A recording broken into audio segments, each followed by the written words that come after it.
Aloha students, and welcome back to another episode of Stay at Home Blues and Oranges, brought to you by After School All-Stars Hawaii. I'm Aunty Lani, and today we are going to be learning how to bake banana bread. I have a question for everyone. Do you know where bananas originated from? If not, I'm going to share that with you.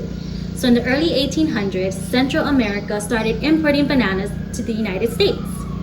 So from Central America to the United States, it was imported through ship. But because there was no refrigeration to keep bananas from over-ripening, from traveling from Central America to the United States, we would lose a lot of bananas due to rotting or over-ripening. And it wasn't until 1834 that the refrigerator was invented and the United States were able to get an influx of bananas. So in today's recipe, we will be using the following ingredients. We will need white granulated sugar, all-purpose white flour, ripe bananas, we have baking soda, chocolate chip morsels, we have salt, we also have a baking powder, eggs, vanilla extract, Pam cooking spray, butter, and we also need our other supplies like our mixing bowls, our measuring cups, and a fork to mix, because this is going to be an easy and simple banana bread that you can do at home with your younger siblings, older siblings, grandparents, and your parents.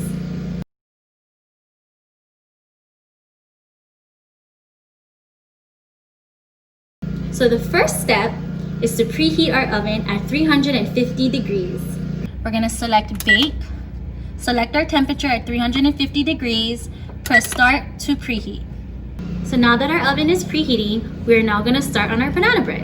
First things first, we need to take 3 ripe bananas, like so.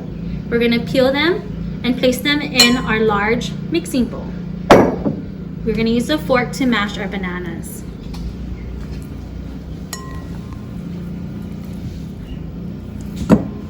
So that's 1.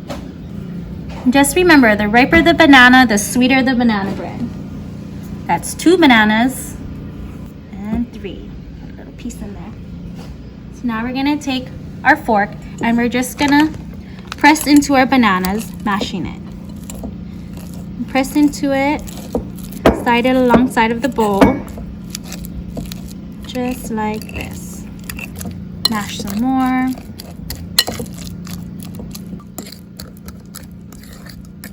Okay, so once our bananas are mashed very nicely, we're now gonna take our butter. This recipe calls for 1/3 of melted butter. So we're gonna, if you look really well, some butter sticks already have the measurements for you. So each block here is 1 tablespoon. So we are gonna be using 1/3 of a cup. So if you count, it's right here. So that's 1, 2, 3, 4, 5 tablespoons equals 1/3 cup of butter. So we're just gonna, you only need 1 fork for everything. So you can take your bowl, you can take your butter knife and kind of look where the line is. Not butter knife, I'm sorry, your fork. And you're just gonna cut into it. Put your butter into your microwavable bowl, just like that. Now we're going to take it to the microwave. So we have our bowl with our butter. We're now going to place it into the microwave for about 10 to 15 seconds just to get it to melt down. So place it in here. I'm actually going to go for the 15 seconds and press start. Then when it's done, you're going to open it. And it's not quite melted all the way, but that's totally fine. As long as the butter itself is warm, you can just mix it and it'll melt down the rest. Okay, so now we have our melted butter. Remember I told you that it didn't melt completely? It's totally fine. Your butter, you just mix it down. Because it's warm, it's gonna melt everything. Just like this. You're gonna set it aside. And in the meantime, we're gonna take our other bowl and we're gonna mix 1 egg. We're gonna beat our egg. I'm gonna put our egg in here. Told you we only need 1 mixing spoon, which is a fork, for this whole recipe. Easy, simple, and fast. So now you have all your wet ingredients, which is your mashed banana, your melted butter, and your eggs. So you can combine all these. Put your butter in,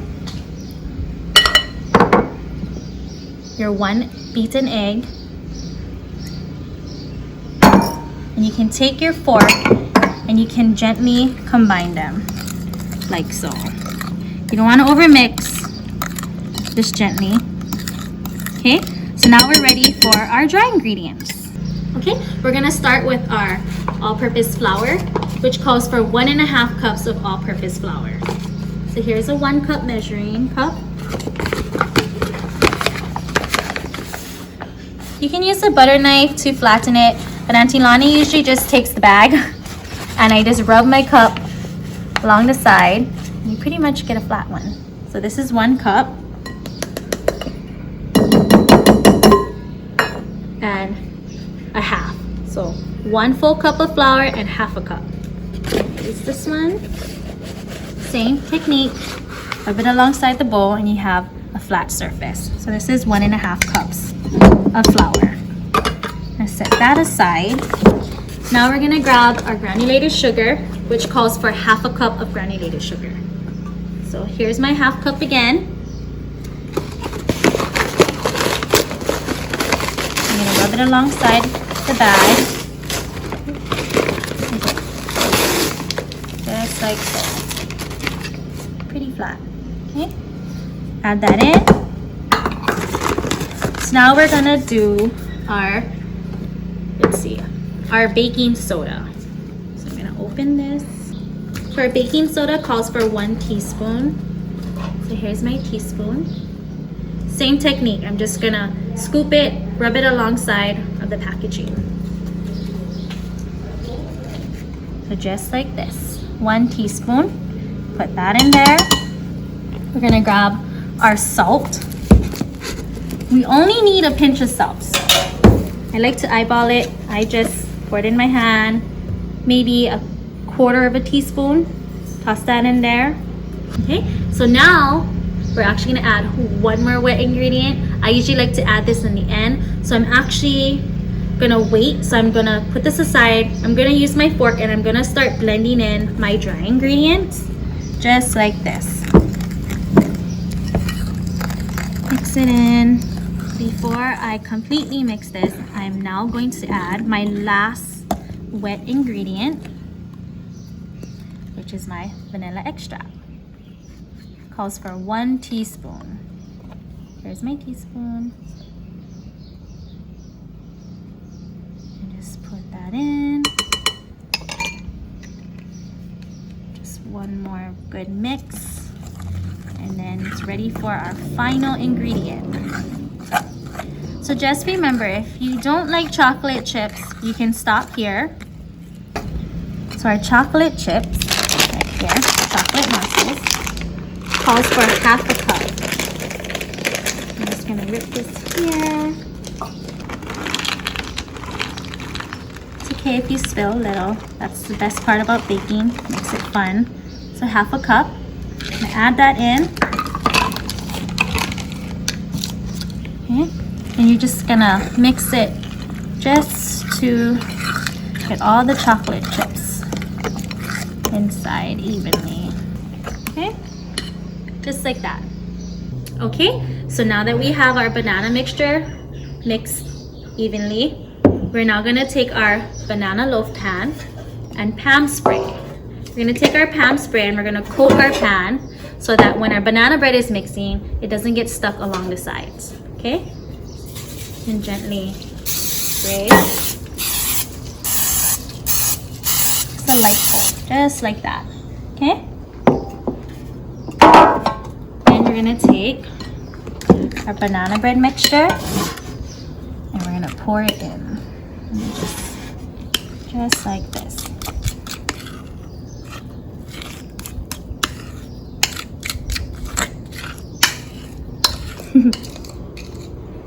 That's good. And set this aside, and you can kind of play around with it, make it nice and flat. So here's another fun trick that my kids like to do when we're baking at home. Because we have so much chocolate chips left over, you can take some and you can sprinkle it on the top of your banana bread. So when it bakes, it'll melt right in. Should be good. And there's your banana loaf bread. Okay, so now that we have our mixture in our pan, we're now gonna place it into an oven at 350 degrees for 50 minutes to an hour. It all depends on what type of oven you're using, if you're using gas or electric. So I would set your timer for 50 minutes and then you can check it, and I'll show you how to check to see if the banana cake is done. Okay, so you can see that our oven is set at bake at 350 degrees. I'm actually gonna start my timer now, so I'm gonna select timer, 50 minutes, just like this, and I'm gonna place my banana muffin into the oven. Top, middle rack is fine. Top in the middle, just like that. Okay, so you can see our timer is set, so it's gonna tell us when it's time to come out. Excuse me. Please make sure when taking your hot pan out of the oven, you have oven mitts or kitchen towels. In this case, we're using kitchen towels. So we're gonna gently open the oven. Oh, it smells so good. You pull your rack out. Look how pretty. So I'm gonna show you how to find out if it's completely cooked. So we're gonna place it on top of the oven. You can use a thermometer, and if you do, it should hit at least 200 degrees. But I'm old-fashioned, so I'm just gonna use a butter knife, and you're gonna place it in the middle part of your loaf. You're gonna poke it all the way down, and if it comes out clean, like so, your banana bread is ready to eat. So now that it's out of the oven, I'm gonna place it on a counter where it can cool, maybe from 10 to 15 minutes to allow your banana bread to cool completely, and then we'll come back and we can cut it open. Okay everyone, now that our bread is completely cooled, we can actually touch the pan. We're gonna transfer our loaf to a cutting board or to a plate. A serving dish would be nice, but I'm just gonna use a cutting board. So I'm just gonna use my butter knife and my fork. I'm gonna gently poke into it. Just like this. It's actually cool already, so I can just grab it with my hands. I'm just gonna place it on the cutting board. Look how pretty. So, so pretty. And so, so yummy. So we're gonna just slice. I'm gonna slice down the middle just so you can see the inside. I'm gonna turn it. Ooh, look at that. Nice and melted. All those chocolate chips. Okay everyone, this is my favorite part. We get to cut into our loaf and try it. I'm just gonna cut a small piece. It's still nice and warm. Okay, taste test. It's really, really yummy. I love the chocolate inside. It's nice and melted, and the inside of the banana loaf is still warm. So if you want, you could add some butter on this, or you could just leave it as is and have a nice tall glass of cold milk or hot chocolate. One more bite. It's so good. I hope you guys enjoyed this episode with me, and I look forward to seeing you guys again. Please take care and be safe. Bye.